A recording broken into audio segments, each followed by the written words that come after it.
It's the 19th episode of Museum in Lotus. We are back. After 19th episode with Mr. Giuseppe de Giosa, actually I've learned a lot. And we used to be talking about artifacts that's in the gallery, but we are actually not selling them. We know that we only sell fengshui collections that are first-hand, but these other private collections by Master Yun, they are also worthy of appreciating.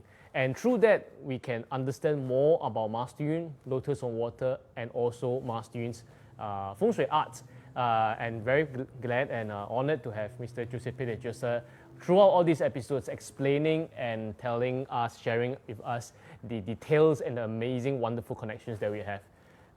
After 19th episode, a lot of things actually need to be refreshed again, reminded again and again. For instance, like here, we are always having some kind of champagne. It's actually Laurent-Perrier's champagne. And because for 200 over years, they have not worked with any other artist before, and the only one they worked with is us, Master Yun and his arts. So that's what we are drinking every episode of Museum in Lotus. Are we getting addicted? Well, if we don't have it next week and you feel weird, then probably. But at least we are addicted to something that's amazing. And I'm tasteful. actually looking forward to it. Then probably you are. I am. I spoke to our friend. You've not seen him. I don't think you've seen him before. Mr. Marcel Biaktu. He's a French guy. Yes. He is our client. He's also Master Yun's good friend. Actually, we did an episode with Marcel. They belong to my other series, Art Beyond Museum, a special series that we talked about how we brought Laurent-Perrier champagne to all over many different places, which we connect Master Yun's art with the champagne and the location that is of interest that which you should patronize and visit. And he was explaining to me the significance. He kept on repeating, but only that day then I realized what's going on. Because a lot of major champagne houses are actually corporate owned now. For instance, like LVMH, the M stands for Moet & Chandon. But Moet & Chandon is owned by Louis Vuitton Group. Then other groups as well. But this apparently is still family owned. Oh, wow. Yeah, it's still family owned by the two sisters. So the lineage is there. It's privately owned. And so they got their brand and they got their recipes to a very particular extent. And still, that's why he kept on emphasizing on that. Then on that day, I realized that, so that's the point. It's not a corporate run champagne house. It's a family owned still till today after 200 over years. Wow. Yeah. Amazing. Yes. The good thing is that this is one more thing that I learned.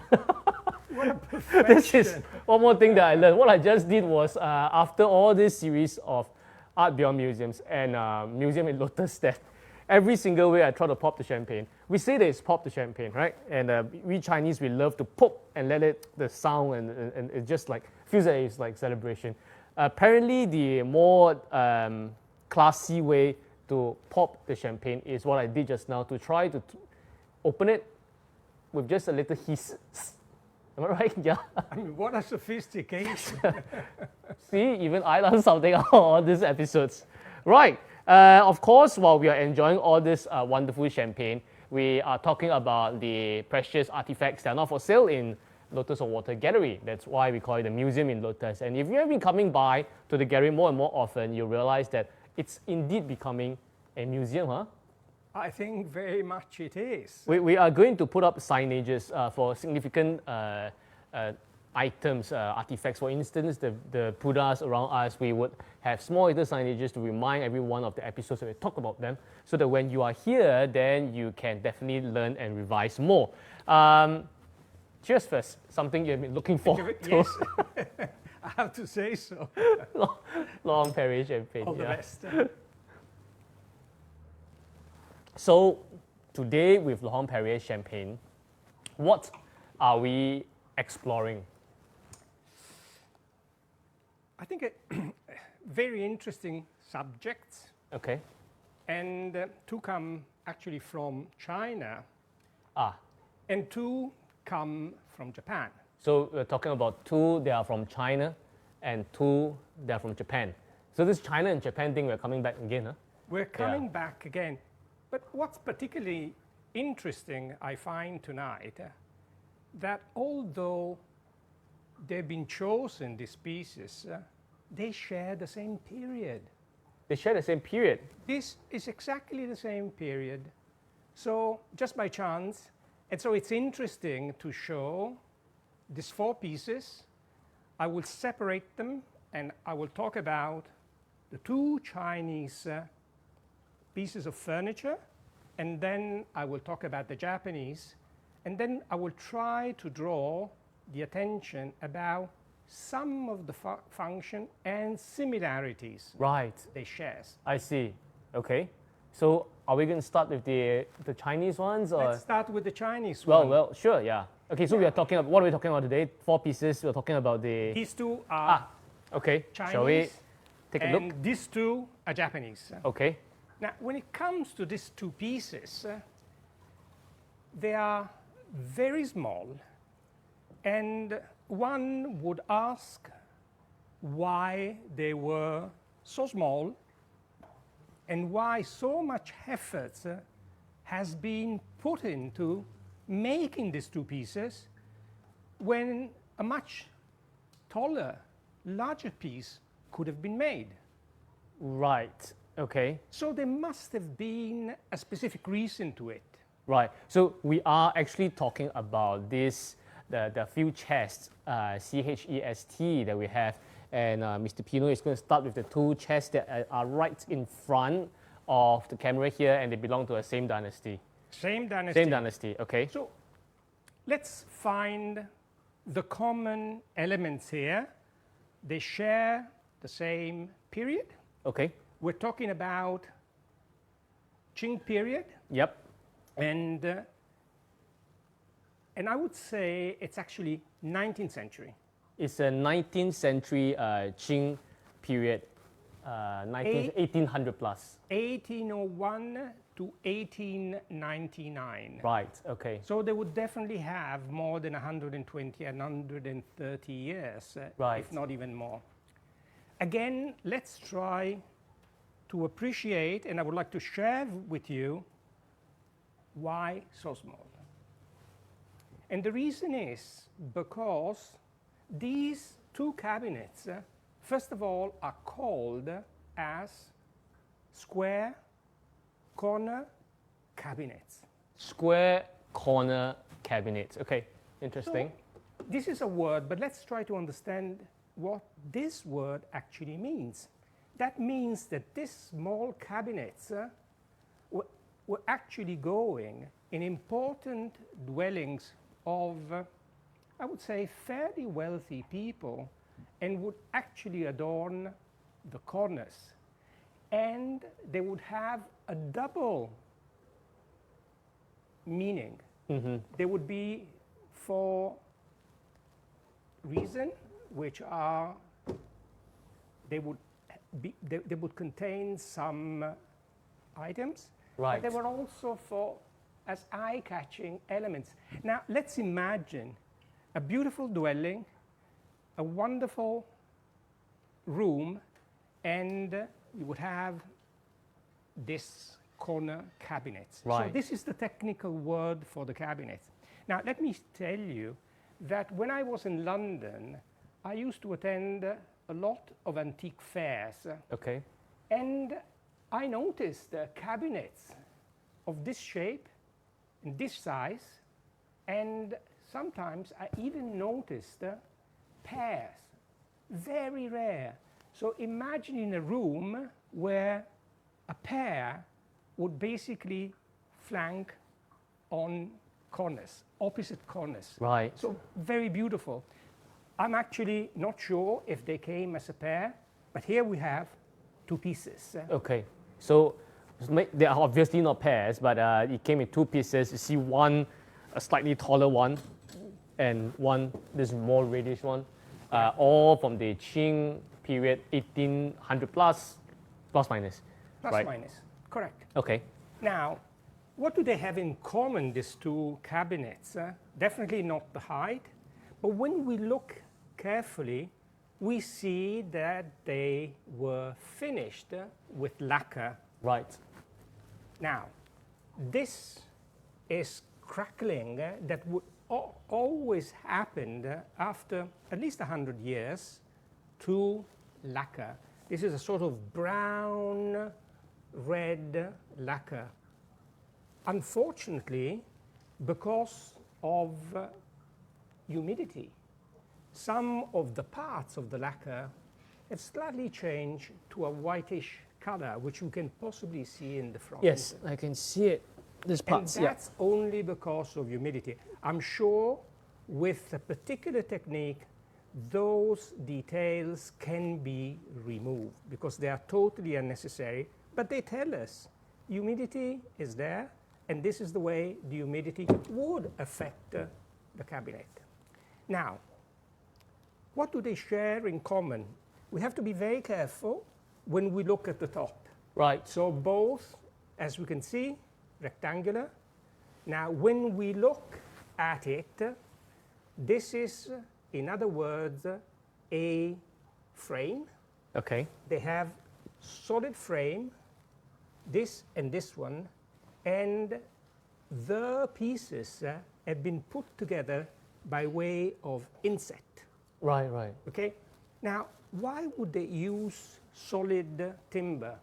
And of course, the reason is to make sure that anything heavy was placed on this cabinet, the cabinet would not collapse, would not break. Okay.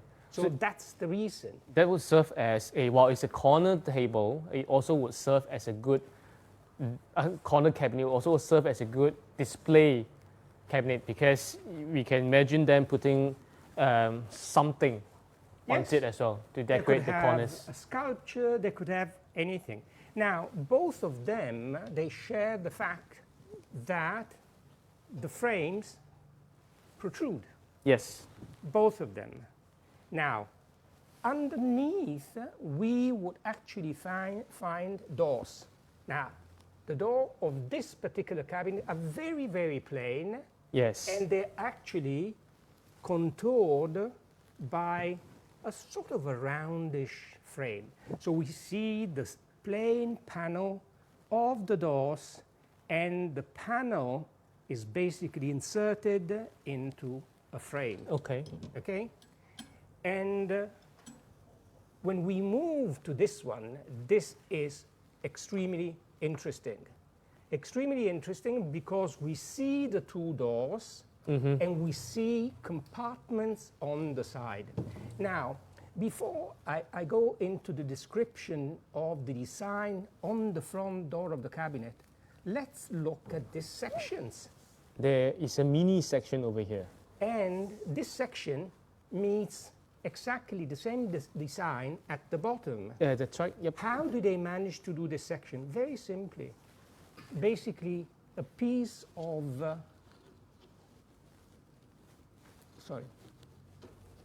a piece of wood here, Yeah. and on the other side, Correct. okay, and then at the bottom. I see. What was the reason? Was it a hole in place? Can I say it's only to beautify the cabinet? It's just a very decorative Very thing. decorative things. I mean, after 19th episode, we would realize that if it has a practical purpose, but if they go to such extent to do up the beauty of it, the decorative of it, it must have belonged to a well-to-do family. I would say so. Now, let's look. These are vertical. Yes. Okay? But let's look in the center from the two side compartments to the doors that are also the same kind of inset. Yes. Okay? But they go on the opposite That's direction. right, yep. These are horizontal. Once again, it's decorative. Decorative. Yeah, we're But referring to this also, let me over say, here. I also think this is to strengthen the cabinet. Partly, yeah. Partly to Okay, so strengthen the it cabinet. does serve the dual purpose that we're talking about here. All right. When we look at the doors, actually the doors, basically, they are included in this frame. Yes. And this frame is very beautiful because you see it's undulated in the front, but also on the side. Again, one of the characteristics, they could have made it simple, straight. Yeah, they could No, have, yeah. They wanted to make something special, and this is exactly what they did. I see. Instead, this one is fairly simple. It's Much more direct, huh? Much more direct. Now, what they share is that along the frame, okay, if you see there's a metal plate, Yes. and the metal plate contains two protruding rings, right, Yes. on this side and the other, and then there are sort of little, how can I say, handles, Yeah. okay, pull-out handles, and they're different, but they would serve exactly the same purpose. Yeah. Now, what are the rings for? Lock. You're absolutely right. Yeah. It's for a lock. So the purpose is not only functional, because you can put some personal effect, documents, precious things, but then you would be able to lock if you Right. wish. Okay. So imagine beautiful porcelain would not just be shown so that anybody would possibly take them away. They would be placed in a cabinet like this. I see. Size of which, I open up and show. Yes. The size of which, number one is pretty generous. I actually, the more I look at it, the more it also seems as if, I can actually put scriptures into it. Because they are chests that belong to rich families and so on. And we know that this Heart Sutra stamp album is just going to, a lot more is going to be created. Some of you all, I understand that you're not bringing back yet because it's going to be stamped again weekly and weekly. So I think probably we might put some in the cabinets. Now, inside, there are two compartments, one on top and the other one at the bottom. And actually, this is obtained by virtue of a shelf, which they're both stained. That means that they've been used. And with the use, they've changed the color. Yep, that's... Now, just below, we would actually see another frame. And the frame that we see, horizontal frame, underneath which we see what I usually call the apron. Yeah. Which is very common. Now, in this case, and for this cabinet, we will not be able to realize that there's the technique of construction, which I've mentioned many, many times, the so-called mortise and tenon. The Now, Lego system, yeah. Let me just sort of recap, and sorry if I do this, but why this technique is typical to China. Let me say that the Chinese really knew what to do, and they developed this technique over the centuries. This Right. is a century-old technique. And that, in this technique, they didn't use glue or nails Yes. or screws. Yeah. Now, why not? It was so much easier to do it for a simple reason. If you consider in China, there are substantial difference in the weather, and therefore the wood needs electricity. And with the electricity, the wood expands or retract. Right, so it's very well made to actually, to be taken care despite the weather changes. It can tolerate the whole change in expansion and contraction. And you mentioned that it's 100 over years. Yes. But look at this, they are super sturdy. And then they are great. I look at this because I am anticipating a huge jump in the number of stamp albums, Heart Sutra stamp albums that we're going to have. So we definitely need great Space. chests. Precious ones, they can be locked to actually store all this. So probably we'll put them in alphabetical order or something. So every time there needs to additional, if some of you are not bringing back, do bring yours back, but if yours is still with us, then probably we'll put it in the chest over here. You see, until you get your 54 And there seals. has Yeah. to be a lock. Yeah, we have to find, and then we can. I think it's not difficult. We can have a modern lock to it, because to it, if you look at it closely, it means you just need something to go through the two hooks But I have locket. seen in the collection of Master Yun Yes. that there are some old, small locks. We used one. This- no, I think there are. I There mean, are more? Yeah. I've seen them, so Right. I think Master Yun should be able Okay. to Is that- bring over. It's that the one that you saw that we used on the Tibetan chest, Yes, something like that. Yeah, that is also one kind of lock. yes, yes, Right. yes. Of course, not to mention the one on the Indian dowry chest, Correct. the one with the mega key as well. With the mega key. So we Yes. do see a lot of different chests happening since the first episode that we have. Yes. We have the big one, the dowry chest, the Tibetan chest. We talked about the one with the tiger pelts on it. We talked about one that's a bit lighter that has the whole tiger design on it as well. And now we're moving on to chest that is not exactly the centerpiece of the whole house.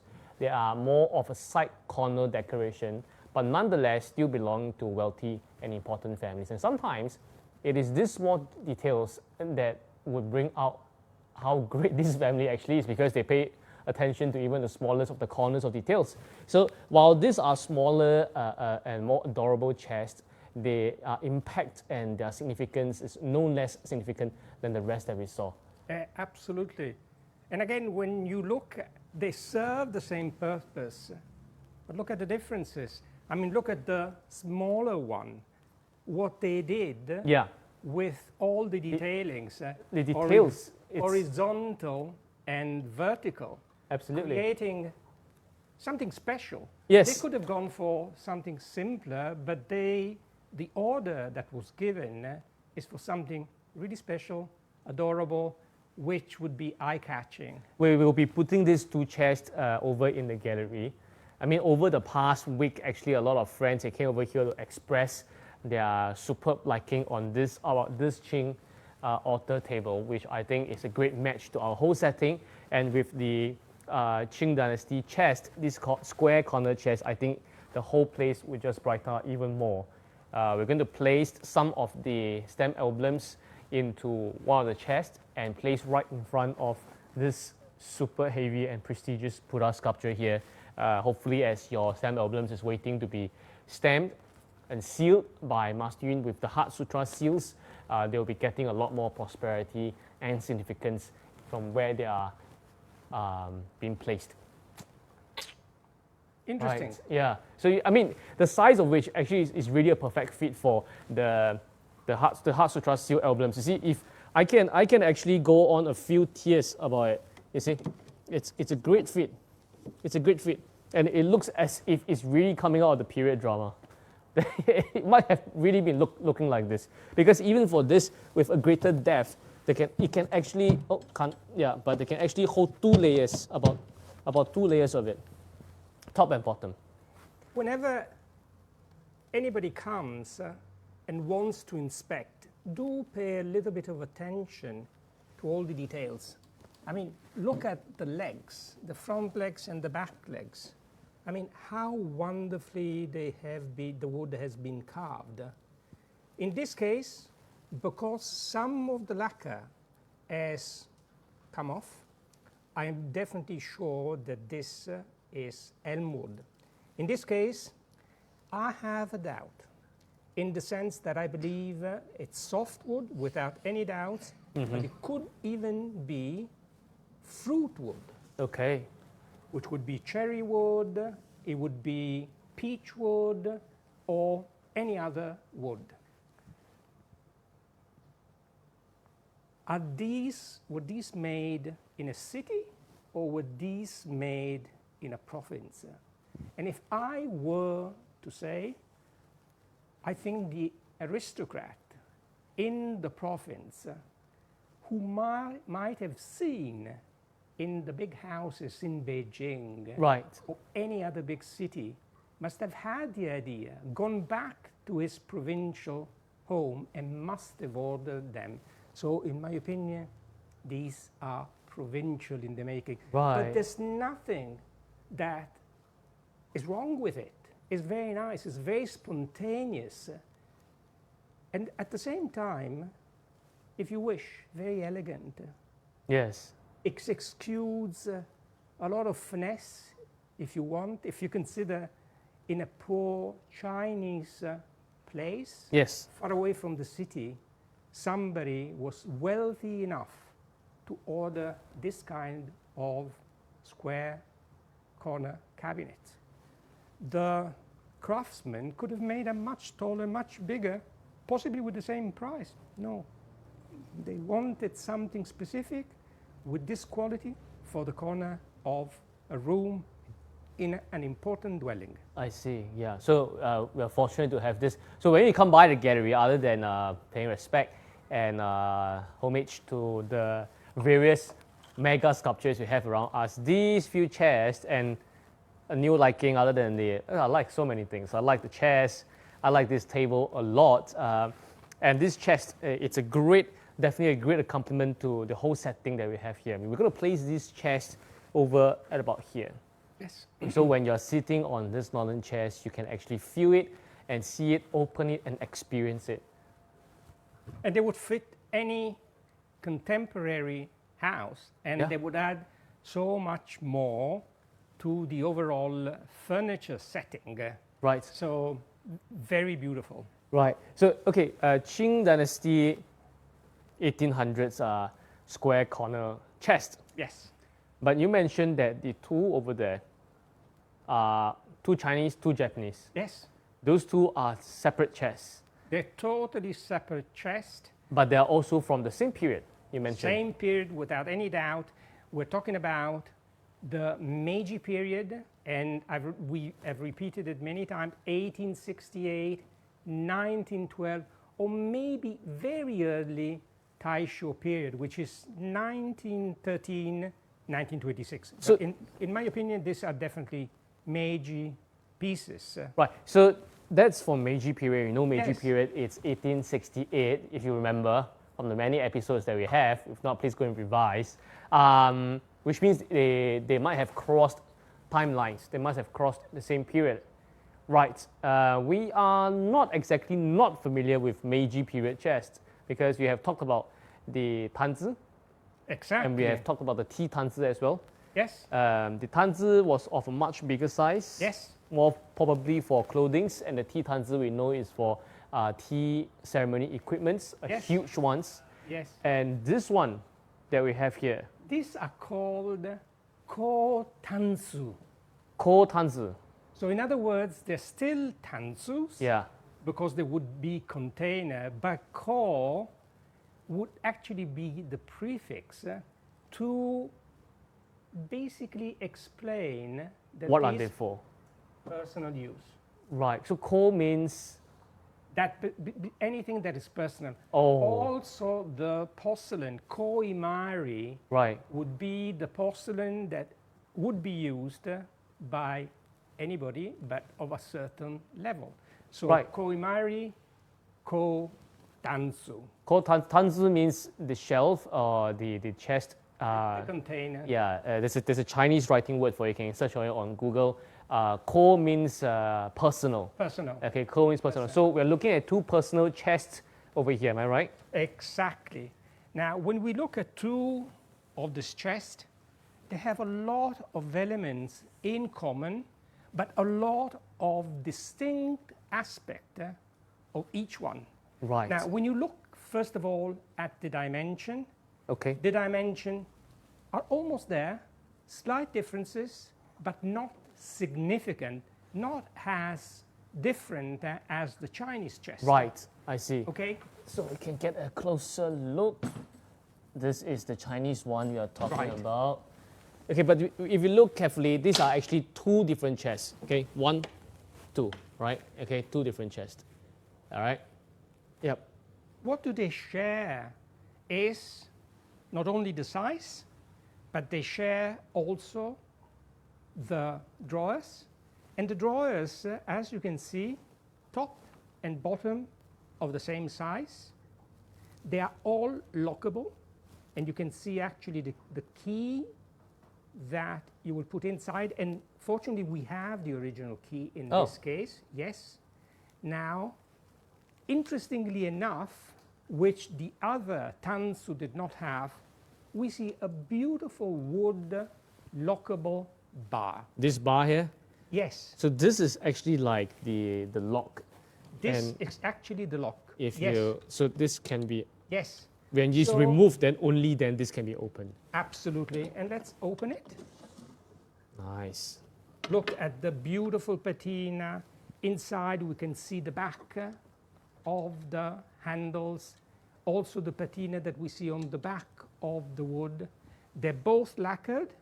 One is lacquered in red, and the profile, as you can see, are black. In this case, basically, it's completely black. Right, okay, And I we see. talk about urushi, and urushi means lacquered. So two slightly larger drawers, top and bottom.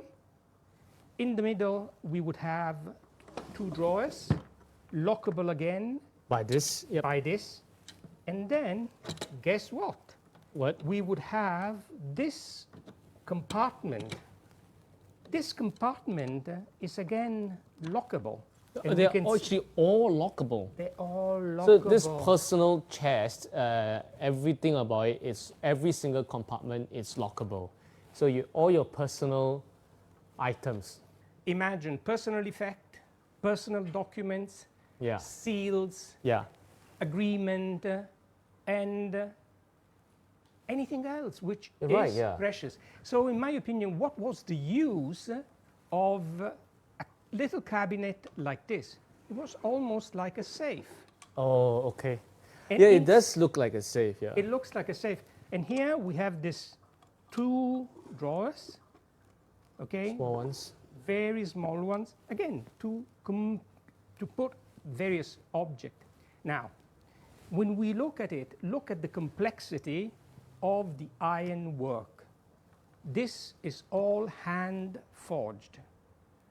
It's all hand forged. Right. And look at the extent of the detail, the tansuya, which is The who is, house. sorry, the person who would have crafted this. Now, when I lift slightly the handles, I can see a little stopper so that the use of the handle would not compromise the aesthetics of, or would actually ruin the superficial part of the tansu. You know, if sometimes the things that are made in Japan, they tend to be a bit more expensive. It's because even till today, you know that they actually take care of the fineness of details that are other people tend to miss. For instance, like this thing that you are mentioning here, you might have to come and see that there's a little metal stopper thing here. So if anyone actually releases it, the sound you're hearing, it's the clashing of the bar with the small little metal knob here. So it doesn't damage the wood. It doesn't damage the wood. This is stunning. This is amazing. The people pay for this kind of packaging. No. And you're absolutely right. Now, when we look at this metal work, I mean, it's so sophisticated.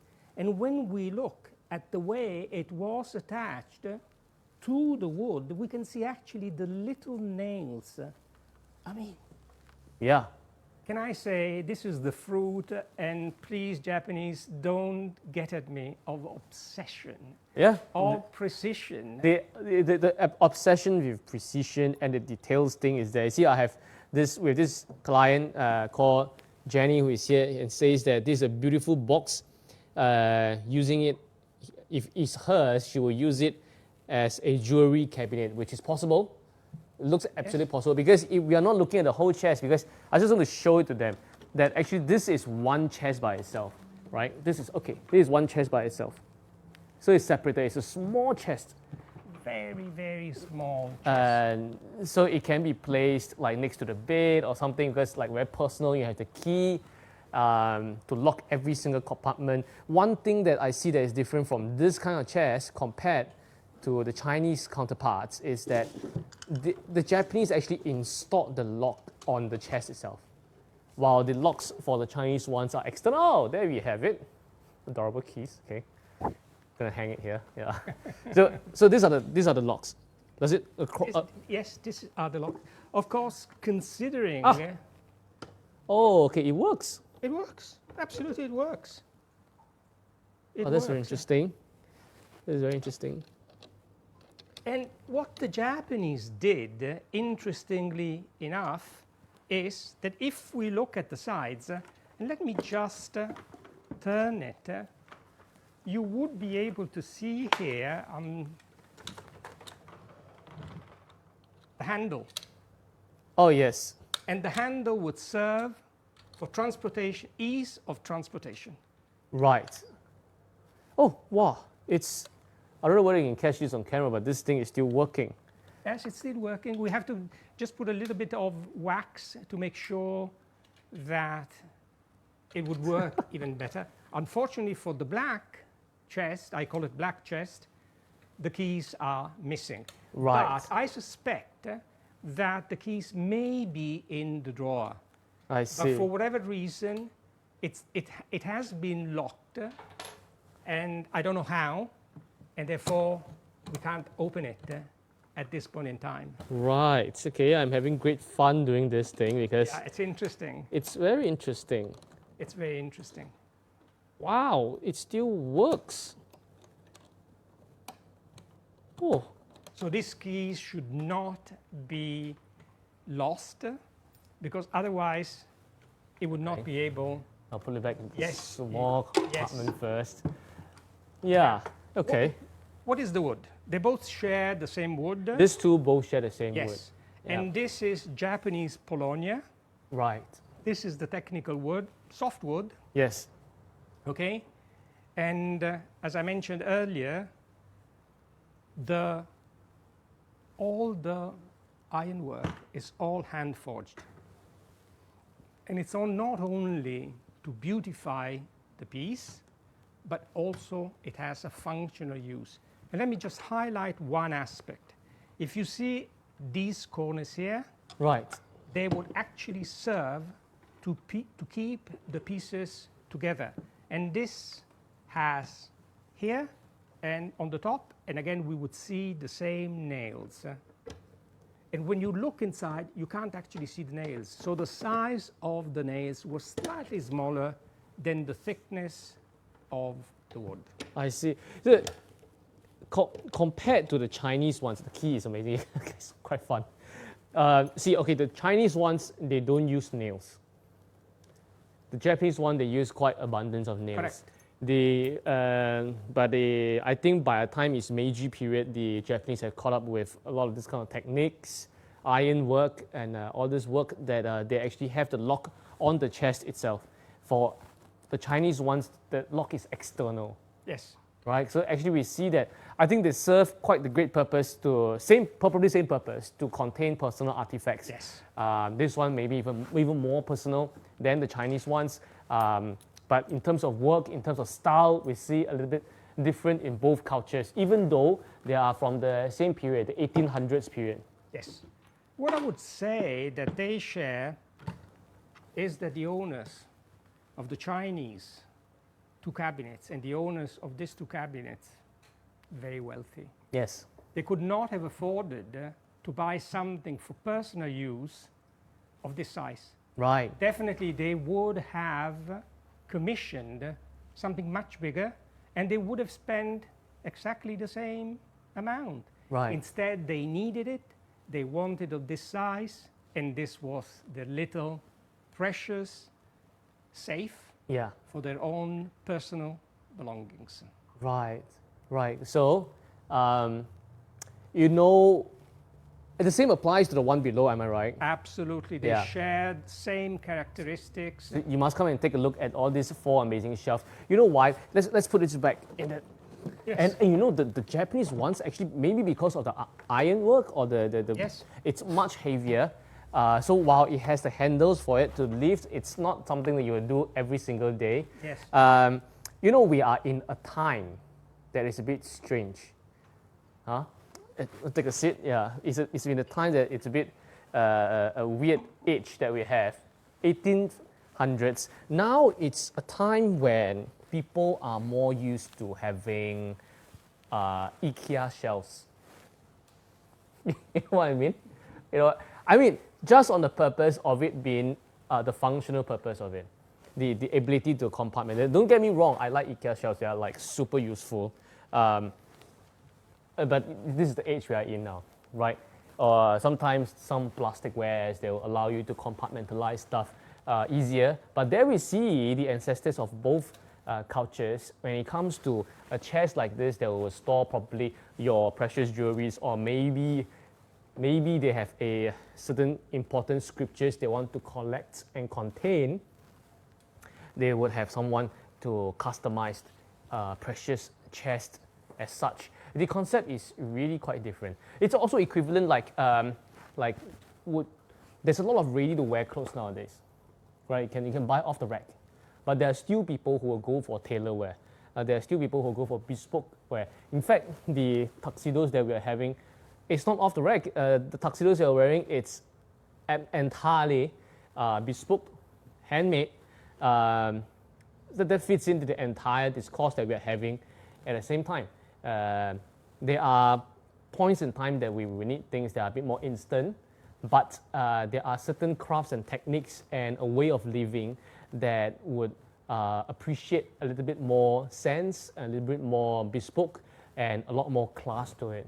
Am I right? Yes. Yeah. So coming back to this chest, it's really a reflection of how we can actually better live or better appreciate our lives today.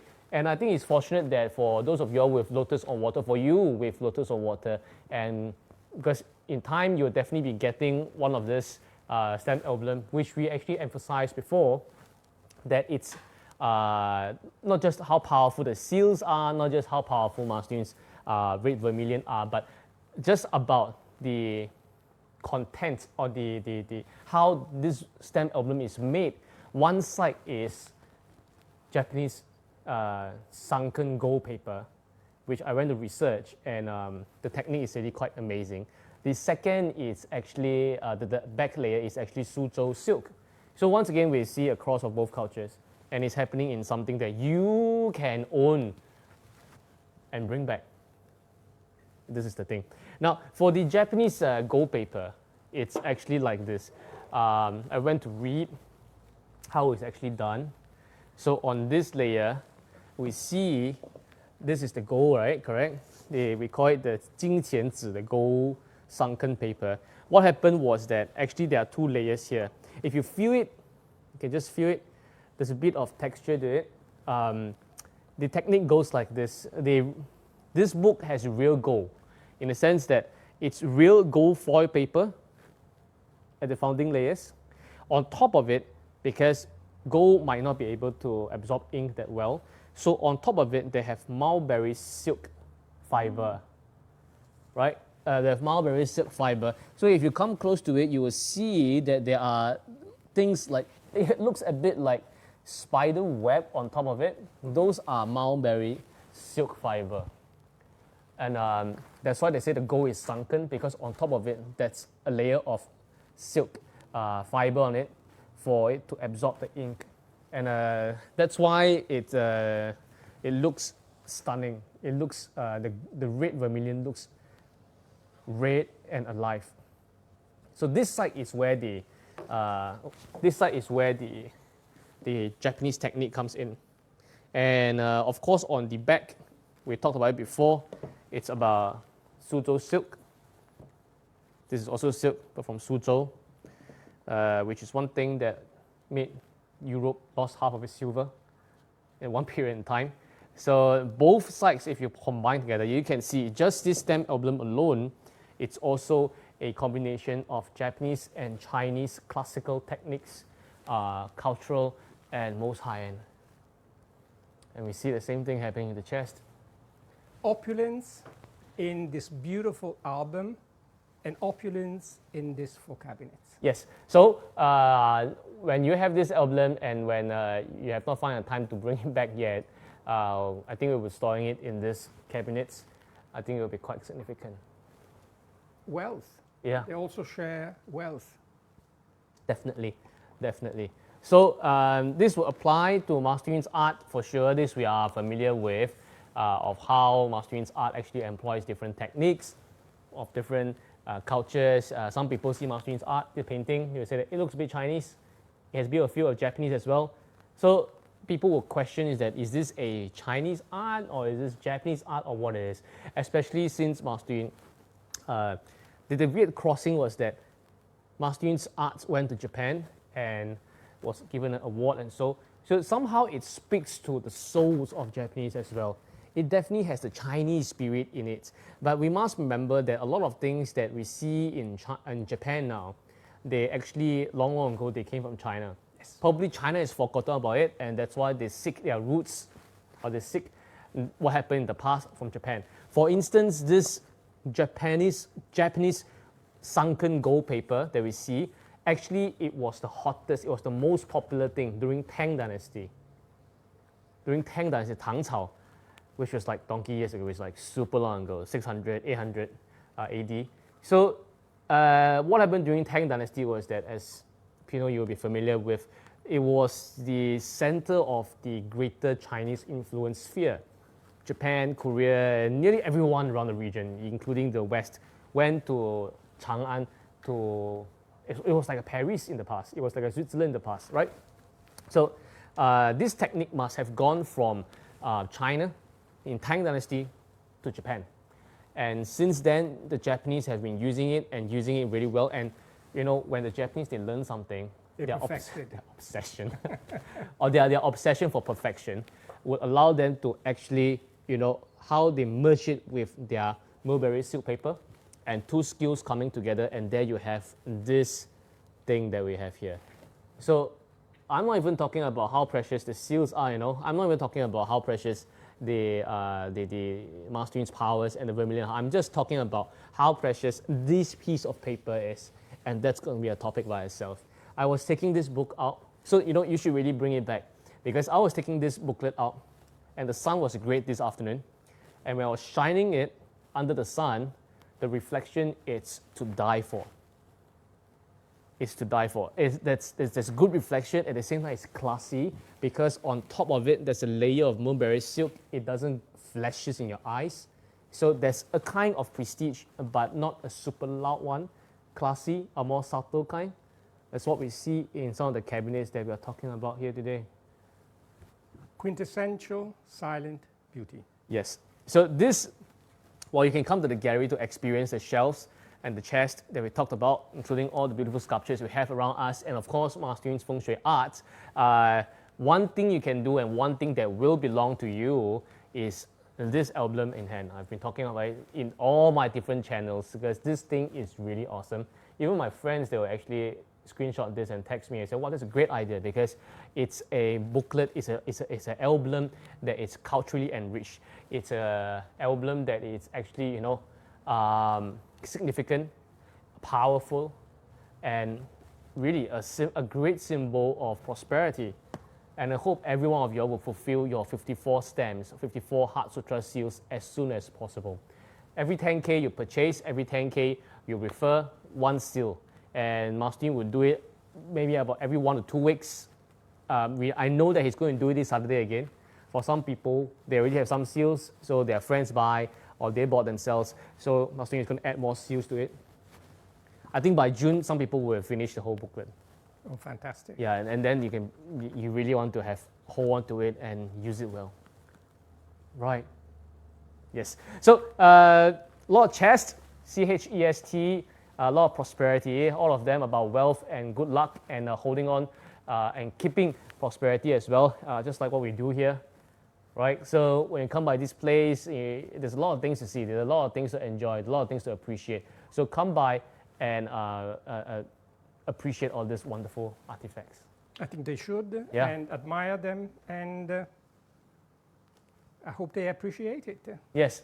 Come by the gallery. A lot to be done, and check out how many stamps you have, how many seals you have on the stamp album. Cheers. Cheers.